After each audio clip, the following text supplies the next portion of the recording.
subsidi itu ada dibantu sama pemerintah, ada program dari banknya, tergantung dia bank mau pakai apa.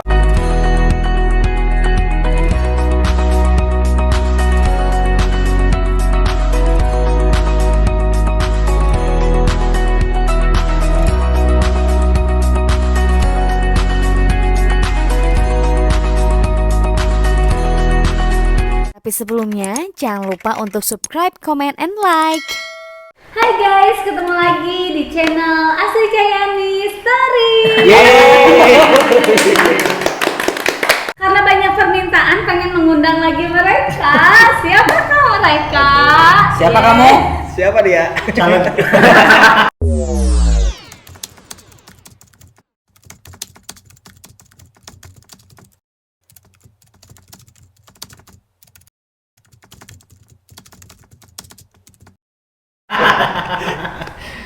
Sekarang kita di sini mau ngasih informasi yang penting buat generasi milenial. Ya, sekarang kita fokus ke yang ahli properti. Karena saya juga perlu informasi seputar perumahan buat masa depan. Nah, siapa tahu teman-teman juga sekalian informasinya disampaikan oleh Kang Acan ini. Wih, ini sumber kita Kang Acan. Selaku emang orang yang ini mah kita nggak heureuy guys. Ini mah seriusnya informasi tentang Acan ya. Jadi Acan itu sebenarnya dia adalah bos properti teh beneran, bukan bohongan. Jadi dia tuh sebulan ngejual rumah udah berapa dan itu bonusnya udah puluhan juta gitu ya. Bahkan ratusan. Alhamdulillah ratusan juta dia udah kebeli. Ratusan binatang masih. Tong kita borok ada amin. Oh iya, amin. Ya, jadi gimana sih sebenarnya kepentingan properti itu dengan tahun-tahun ini atau generasi milenial? Properti untuk kaum milenial saat ini mah itu penting Pak. Harus dari sejak dini keinginan untuk memiliki properti teh. Kenapa? Karena menguntungkan untuk masa depan gitu. Jadi untuk kaum muda-muda milenial itu mestinya dari sekarang gitu, karena nanti kan itu bisa untuk anak kita atau apa gitulah. Ya. Nggak akan habis ini ya. Daripada ngekos ya, mendingan cicil rumah. Gitu. Sebenarnya ngekos berapa sekarang ya, 1,5 juta lah ya. Ada yang dari 500.000 sampai 1,5 juta. Gimana Ya. fasilitasnya? Tapi Iya, kayaknya benar. 500.000 untuk saat ini manghilet kamar. Iya, Kamar- jadi kamar aja gitu. kamar masih di Atau kamar mandi di dalam, Di dalam, kamar tidur di luar. nanti balik. Ini kan 500.000 ya nawe. Jadi penting lah ya sejak dini ditanamkan kesadaran bahwa kita butuh rumah. Tapi kumaha atuh dah misalnya kalau kita teh sejak dini tidak punya uang. Nah, Ya, sekarang tuh banyak properti yang harganya tuh variatif, Ipan, Ci. Dari mulai harga 150 juta, 350 juta sampai 1 M lebih. 150 juta tuh berarti konvensional Udah atau lunas subsidi itu tuh? teh. 150 juta. Enggak, memang harga rumahnya 150 juta. Ada, Iya, cuman benar, yang jadi subsidi mahal. tadi ya. Nah gitu. Nah untuk kaum milenial, kalau misalkan sekarang nih paling gaji range kan UMR 3 Ya. juta setengah lah. Nah itu bisa nggak? Punya keinginan ingin beli rumah, Ya. itu ada sebetulnya. Satunya ngambil rumah perumahan subsidi 150 jutaan itu harganya. Itu cicilan 900 ribuan lah gitu. Oh, ada. Ada. Per bulan itu? Per bulan. Daripada Ada per ngekos 500 ribu. Iya benar. Mending- Mending nyicil 800 Jadi ribu. sekarang mah mendingan daripada di kota yang namanya Hesel lah Ya karena kota udah susah Udah untuk sumpah rumah. juga. yang penting kita punya aset lah, itu di mana lokasinya. Yang penting kita punya aset Iya. gitu. Misalkan pengen hidup di kota, yang ngontrak we di kota mata. Tapi punya Tapi rumah kita di punya rumah. Yang penting di punya Sotik aset lah. ya, di Heeh. sisi kota saeutik. Tapi jadi untuk kayak tadi ya ada subsidi untuk Perumahan subsidi. perumahan subsidi. Emang itu biasanya perumahan subsidi itu apa yang membedakannya? Rumahnya bentuknya atau Ya, apanya? kalau di aku sih kan ada perumahan komersil sama subsidi nih. bedanya. Itu kenapa disebut komersil, itu biasa dilihat dari lokasi dia lebih strategis, lebih dekat ke kota. Kalau subsidi dari lokasi itu jauh lah. Oh, Ke Pinggiran. Nggak Subsidi pinggiran banget berarti sih. tidak ada di kota berarti ya.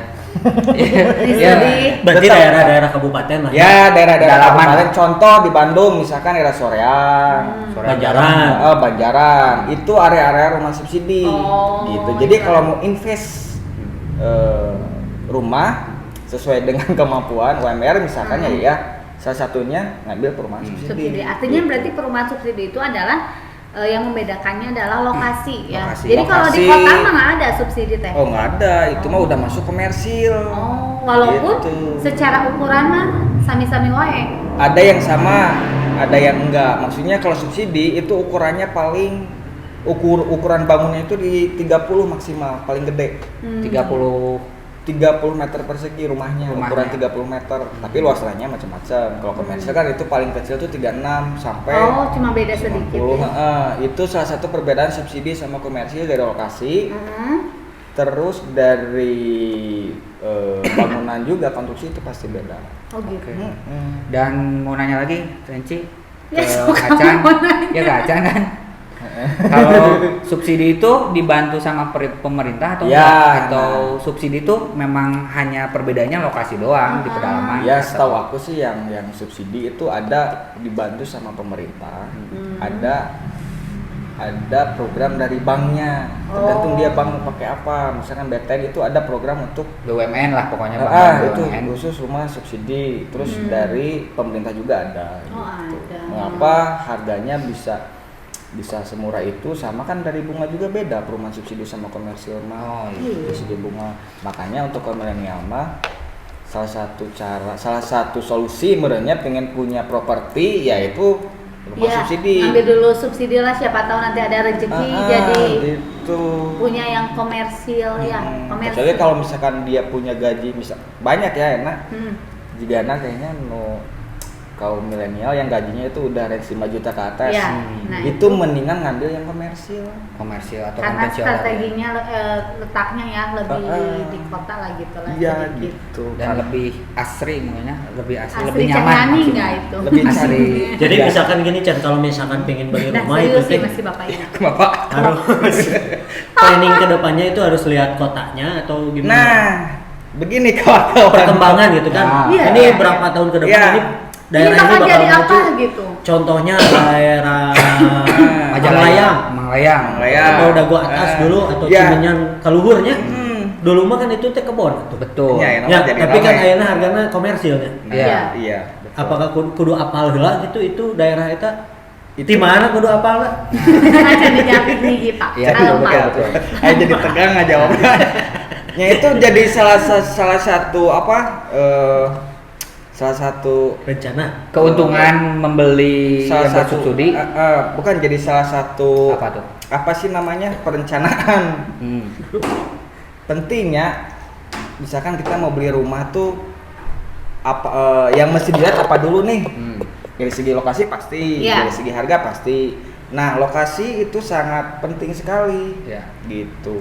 Jadi jangan sampai kita ngasal oge gitu nya mau Asa-asa beli we gitu. kita harus tahu nih kira-kira lokasi iya jigana kedepannya gimana sih, rame nggak atau gimana nggak gitu. Akses gitu ya. Aksesnya itu jadi akses lokasi itu penting juga Penting. selain harga sama Kayak minimal mungkin bisa dilewatin mobil gitu ya. gitu sama lingkungannya juga. Terus kalau misalnya kita ini ya lebih aman untuk komersil gitu ya. Kalau gaji kita itu untuk hitungan gaji lah ya. Amannya minimal berapa? Amannya minimal berapa? Ya amannya sih dasarnya kita ngitung misalkan cicilan 2 juta itu amannya cicilan 2 juta itu sepertiga dari income fix per bulan. Jadi 6 juta kan. Jadi kita penghasilan 6 juta amannya ngambil rumah yang cicilannya 2 juta. Gitu. Itu amannya gitu. Berapa lama sih biasanya kalau kita ngambil rumah itu? Sekarang mah tenornya macam-macam sih, ada yang 5 tahun paling pendek, paling lama itu 25 tahun. 250 25. Tapi gini 25 sih tahun. sebetulnya Gimana jangan gimana? khawatir. Maksudnya gini, banyak orang teh pengen punya rumah. Ya solusinya gitu kan. Apa ya soalnya? Aku kasih bocoran dikit lah. Aku Iya. juga kan lagi ngisi rumah Iya. gitu. Betul. Jadi gini, sebetulnya jangan hariwang. Hariwang itu apa? Hariwang itu khawatir. Betul. Kita punya cita-cita pengen punya rumah. Jangan khawatir kalau misalkan ngambil KPR. Kenapa? Karena mindsetnya tuh jangan disamain sama ngambil mobil sih. Ngambil mobil kan 5 tahun. Iya. Itu flat selama 5 tahun. Kita ngambil rumah tuh KPR maksimal tuh 25 tahun. Itu tenor lama. Kita mindsetnya tuh jangan sampai 7 juta selama 25 tahun. Lama banget. Sebetulnya enggak. Kalau untuk KPR itu ada namanya program extra cash lah kalau istilah perbankan mah. Misalkan pelunasan bertahap. Misalkan kita nyicil rumah harga 350 juta, cicilan 4 juta selama 25 tahun. Kita itu bisa, kalau punya rezeki itu kita bisa ngelunasin langsung. Terus atau punya rezeki Tapi itu kita ada ini nggak? Ada penalti tetap, cuman kan maksudnya dari hitungan bunga kita nggak terlalu bengkak sih. Beda lah ya, maksudnya lebih untung dengan kena penalti daripada 25 tahun kita ada bunga itu ya. Gitu. Jadi istilah nama kita mau beli cash sekarang susah, mendingan lewat bank dulu. Jadi punya rezeki langsung lunasin itu bisa. Nah, itu dia. Jadi mending lewat bank langsung. Ya, kalau misalkan belum mampu untuk beli cash ya. Terus gini Chan, kan ada ini misalkan perkembangan tanah itu meningkat. Itu cicilan itu tetap flat atau itu bertambah? Nah, itu tergantung. Ada juga masalah kayak gitu. Iya, itu untuk KPR sih enggak flat. Jadi bisa aja, jadi misalnya sekarang 2 juta nanti tahun depan 3 juta? Bisa. Cuman tergantung perumahannya, balik lagi. Tadi kan kita ngomongin subsidi sama komersil. Kalau subsidi itu flat. Subsidi itu misalkan flat lah ya. Cicilan 1 juta selama 15 tahun itu flat. Setahu akunya, kalau nggak salah sekarang tuh ada aturan baru tapi belum tahunya. Kalau subsidi itu flat. Kalau komersil itu tergantung banknya, promonya itu 2 tahun flat kalau sekarang. Di tahun ketiga itu masih bunga floating, jadi berubah-ubah. Si cicilannya tergantung suku bunga. Berarti kita harus detail juga ya sampai ke situ. Oh iya, nah itu sebelum kita mengambil keputusan ngambil rumah KPR, kita harus matengin dulu Ci. Jangan asal-asalan. Kita harus cari tahu dulu perbankan KPR itu kayak gimana sih. Yang pertama perbankan KPR. Tentang KPR-nya kayak gimana sih, terus biaya apa aja yang harus dikeluarin. Untuk KPR kan bukan hanya sekedar DP, Ci. So, rata-rata kan orang taunya DP aja. Itu tuh ada biaya lain-lain lagi.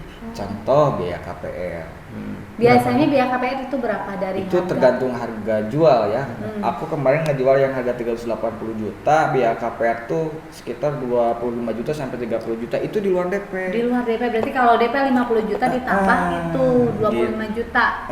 Itu 75 juta total. Ya, gitulah totalnya. Belum lagi pajak pembeli. Kan kalau beli rumah beli rumah mau cash mau kredit itu tetap harus ada pajak pembeli. Nanti berarti sebagai pembeli berarti otomatis kalau kayak misalnya contoh di PBB itu nama si pembeli atau masih nama itu? Iya, kalau sudah transaksi itu nama pembeli. Udah akan langsung akan. Gitu sih. Jadi tahap-tahapnya kita harus matang dulu nih. Benar ya, jangan sampai kayak tergiur dengan cicilan cicilan DP 50 juta atau DP 10 juta tapi biaya KPR kita belum tahu. Terus belum lagi nanti tahun-tahun kedepannya selanjutnya. Jadi yang biar cari amannya itu jadi kayak tadi ya. Ya intinya mungkin sih kita harus sebagai calon pembeli nih, kita harus detail menanyakan ke marketingnya, contohnya apakah ini bunganya seperti apa, terus DP-nya berapa atau udah lepas tangan, misalnya kita udah dapat kunci rumah, misalnya 10 juta udah dapat kunci rumah, pokoknya udah termasuk pajak, udah termasuk biaya akad semuanya. Nah itu kita harus detail menanyakannya. Berarti jangan terkecoh sama rayuan marketing ya. Ya itu mah kembali lagi ke orang yang melihatnya. Saya kan sebagai marketing ya. Cuman aku mah kalau kamu tipikal marketing yang kayak gimana? Kalau aku mah lebih ke apa ya? Ke customer itu aku lebih ya seadanya, nggak ada yang disebut-sebutin itu, terus lebih ke ngasih edukasi juga bahwa Ini keren. ngambil rumah Cakep tuh nih. karena apa ya, ada beban moral sebetulnya Maci. Itu. Itu Pantesan juara Mantap, marketing. pantesan. Berat. Pantesan bonusnya. Iya. Sama dia tuh calon juara marketing of the year tahun Of the 2027 ya. oh bukan 2030. Oh, 2030 ya. Aduh, habis kene. Ya soalnya kan kenapa aku bilang beban moral, soalnya kan tenornya tuh lama sih. Iya. Tenornya lama, makanya aku sebelum dia mau ngambil rumah di perumahan aku misalkan, aku harus Pastiin dulu. pastiin dulu, ibu tos bulet can bahasa Sunda namanya. Ibu udah bulet ngambil rumah di sini. Nah ini Apanya yang resiko-resiko- bulat? Tekad. Maksudnya udah Keputusannya. udah fix mau ngambil rumah di sini via KPR, ibu. Tapi sebelumnya aku kasih edukasi dulu.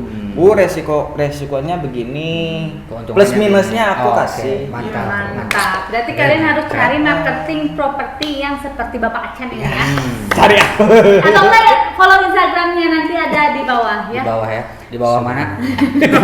Ada nanti di bawah. Cari aja di bawah. Ya itulah si kelas properti mah kasarnya lah ya. Kasarnya. Sebetulnya masih banyak sih yang mau mengenai properti mah. Tapi itu mah ulasan luarnya yang harus ulasan, ya. kalian ketahui gitu ya.